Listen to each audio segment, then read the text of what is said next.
Então, pessoal, vamos continuar, né? Lembrando que nós estamos fazendo essas videoaulas para facilitar um pouco o entendimento de vocês. Não é a mesma coisa que ao vivo, mas vamos tentar fazer o melhor possível, né? Então, aula de biologia, transporte de membranas, né? O que é esse transporte? O transporte, na verdade, é como uma substância entra ou sai de uma célula por meio da membrana, né? Existem dois tipos de transporte e o primeiro tipo de transporte é o transporte passivo, ou seja, é aquele que acontece sem gasto de energia. Como vocês estão vendo aqui, a energia em biologia se chama ATP, adenosina trifosfato. Então, o transporte passivo ele não gasta nenhuma energia. Na verdade, ele usa apenas o que a célula tem a seu favor. Então, tem três tipos de transporte passivo: a osmose, a difusão e a difusão facilitada. Então, eu vou explicar para vocês cada uma e vou começar pela osmose, ok?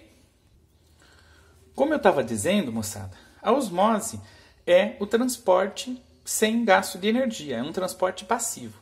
Então, vocês estão observando aqui que eu coloquei, para entender a osmose, nós temos que entender o que é solvente e o que é soluto. Resumindo, né, um conceito lá da química, né? Solvente é o líquido. Para nós, normalmente é a água, soluto é o sólido. Depois a professora de química explica um pouco melhor, mas entendendo isso com a gente já está bom. Solvente líquido, soluto sólido. Então, observem aqui a membrana plasmática, uma área como se fosse fora e uma área como se fosse dentro da célula, ou vice-versa, viu? Então, observem que do lado direito nós temos uma solução hipotônica, ou seja, menos concentrada, com água, que é o solvente, e pouco soluto. Pode ser o açúcar, né? Pouco açúcar. Do lado esquerdo nós temos uma solução hipertônica, água e muito soluto, muito açúcar, por exemplo, né? Então, observe que o termo hipo quer dizer pouco concentrado e o termo hiper quer dizer bastante concentrado, né?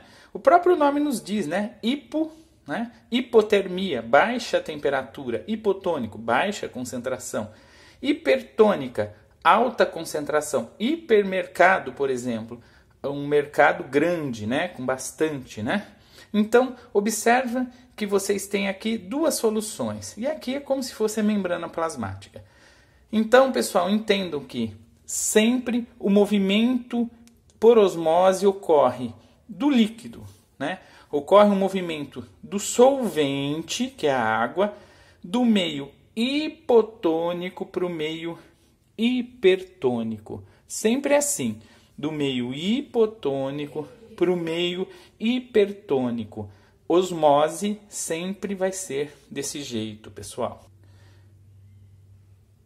E percebam, então, que se a água vai do hipro para o hiper, a gente precisa guardar isso, né? Então tem uma brincadeirinha que eu sempre faço com os alunos, né? Como que eu vou lembrar que a água vai do hipro para o hiper na osmose? Então lembra assim, eu conto uma historinha que ela é meio assim tosca, mas é boa para guardar. Imagine que você vá a um hipermercado. E você vai do que no hipermercado se está chovendo muito e inundou tudo? Então, aí, você vai falar, não sei do que eu vou para esse hipermercado. Eu vou de barco, não tem barco. Eu vou de carro, não tem carro. Então, a brincadeira que a gente faz é a seguinte. Nós vamos para o hipermercado de hipopótamo, montado no hipopótamo. Daí você vai falar, o professor está louco, né? Mas não, pensa bem. A gente vai de hipopótamo para o hipermercado. Então, para a gente associar a essa informação, é uma brincadeirinha, né? Qual o movimento da água na osmose? Do hipo, que é hipopótamo, para o hiper, que é hipermercado. Então, se você guardar essa brincadeirinha que eu fiz aqui, você vai entender mais fácil a osmose. Sempre o solvente vai da solução hipotônica para a solução hipertônica, ok?